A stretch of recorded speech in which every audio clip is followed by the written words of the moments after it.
Hello, I'm Sheila Stovall, the Director of the Allen County Public Library. We really miss seeing our regular library patrons, and we look forward to the day that we can open again. But in the meantime, there are still lots of great items you can check out at the library by going to our website, www.allencountylibrary.com. With the Overdrive or Libby app, you can have access to over 100,000 ebooks or audiobooks. If you click on the RB Digital icon, that gives you access to over 30,000 audiobooks that are always available, and you can just listen to these books with your smartphone or your computer. If you need help accessing any of these products, there's library staff in the library Monday through Friday from the hours of 9 to 4. So call 270-237-3861, and we're here to help you. If you don't have a library card, call, and we will mail you a library card so you can have access to all these great digital products. This morning, I also have some tips or suggestions of some games and activities you can do with your children. Today the sun is shining, but in case of a rainy day and you're looking for something to keep your children occupied, here's a few easy suggestions. The first idea is an alphabet scavenger hunt.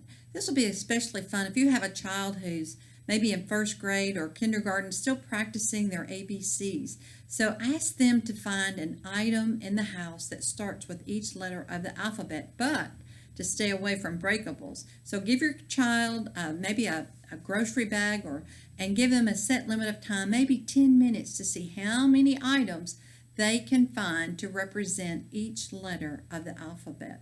So that's the alphabet scavenger hunt. I hope you'll have fun doing it.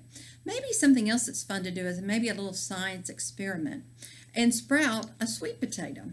I took a sweet potato and cut it in half, and it needs to be half in water. So then just take some little toothpicks and stick those in there. A pickle jar works really good for this, and I didn't have a pickle jar, so I just used a clear plastic cup.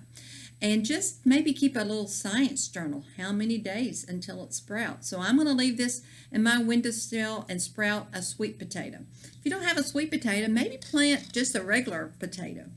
And you'll want to make sure you can cut the potato in half and make sure there's an eye on each piece of that potato. Just take an old plastic container, and parents, you'll want to be the one to cut a hole in the bottom of this plastic container, and you can just fill that container with dirt from your yard or potting soil and plant a piece of the potato that has an eye on it and see how long it takes to sprout. Maybe even plant it later and dig up potatoes and keep a journal. How many days does it take you to have potatoes? So this would be something that you can do. Something else, my kids love playing with glitter. And I'll just warn you, glitter will be everywhere. You can, parents, use your best judgment about whether to do this. But I have a fun craft, and all you need is a piece of wax paper. And I took a Sharpie, and I outlined the picture of a bird. You can tell I am not an artist. But I outlined my drawing with good old school glue. So I happen to use Elmer's, whatever kind of school glue you have. And you just trace it and fill in and sprinkle. I had some blue glitter, so I did a bird, but you could do, if your child is younger, you could maybe even do planets, do a circle, do a star, and so sprinkle this all over your glue. It needs to dry for about 2 days, so that's probably the hardest challenge of this is having the patience to let your craft dry. And then you simply peel your craft off of the wax paper. So mine's still a little bit damp, and it's been over 24 hours, so I would encourage you to take about 2 days. And if you did several of these, wouldn't it be fun to hang on a tree outside? So on a gloomy day, you can look out and see your sparkly birds. I wish I had some red glitter so I could make a red bird to go with my blue bird. So this is just really a fun activity. And parents, after they get finished sprinkling the glitter on the whatever shape you choose to do the next day as it's drying, that would be the perfect time to just take a paper plate or something and shake off that excess glitter. Otherwise, you will have glue everywhere. And yes, I have on some black slacks, and I have a little bit of blue glitter on it just from that. But it's a fun activity for your kids, so I hope you'll consider doing it. Another fun, easy craft you can do, and also to create a journal, is to make a bird feeder. And all you need is a simple toilet paper roll. And the first thing you want to do is just take a pencil and poke a hole, because you're going to put string through this. So you take a pencil and you poke a hole through it. You want to do this before you add any gunk. And so I've just poked a hole through my toilet paper holder. And then I'm going to add some string to it and tie it around. And once I've done that, I'm going to paint it with peanut butter and roll it in birdseed. Now, if you don't have peanut butter, you can also roll this in honey. And then I have a paper plate of birdseeds, and I just rolled it on here. Now, I'm going to hang this outside a window and keep a journal of the different birds that visit it. Now, if you don't have peanut butter, you can use honey. If you don't have birdseed, you might look, do you have some breadcrumbs at home? Maybe even oatmeal? Things like that, just to draw birds, especially on a rainy day, to see what sort of birds visit you. So this is a fun little homemade bird feeder that you can create with your children, and keep a journal of what type of birds are visiting you.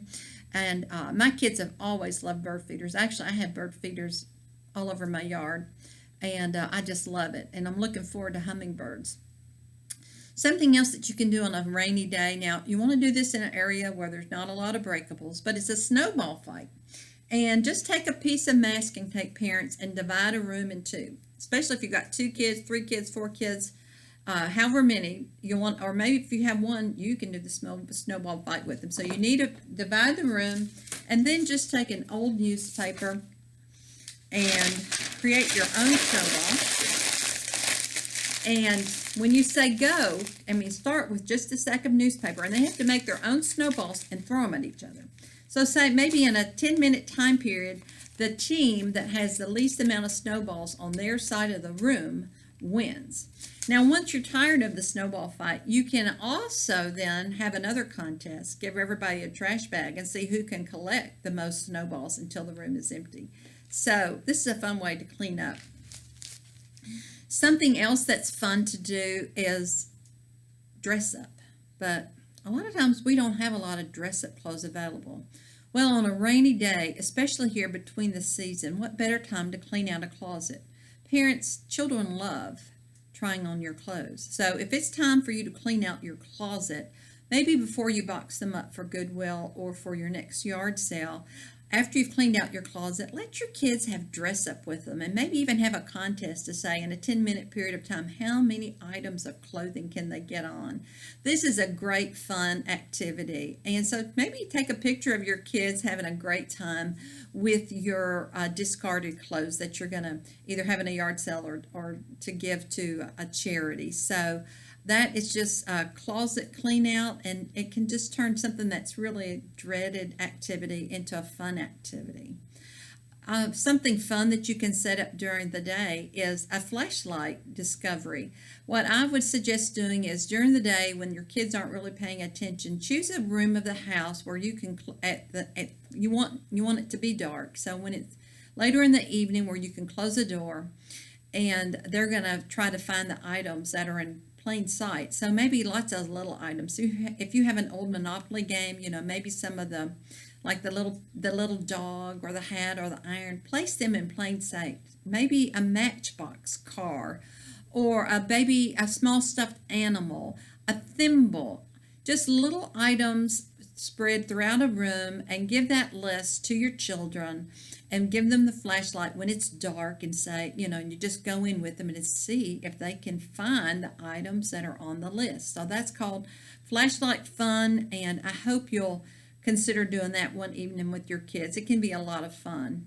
And finally, I have another craft, and this is so easy. All you need is a piece of cardstock, or you're going to need 3 pieces of paper that are about, this is 1 inch by 5 inches. If you've got an index card, that would work great for you to cut up. You're going to need 3 pieces, and you're going to need a straw. I've lost my straw, and some tape. And so I take the first circle, and I made that, taped it on both sides, and then I took the other 2 pieces of paper and taped them together. And here is my airplane. And these really do fly good. I'm pleasantly surprised when I tried this out with my grandson, but they had a lot of fun with this activity. So you just need some heavier paper like cardstock, a piece of tape, and a straw.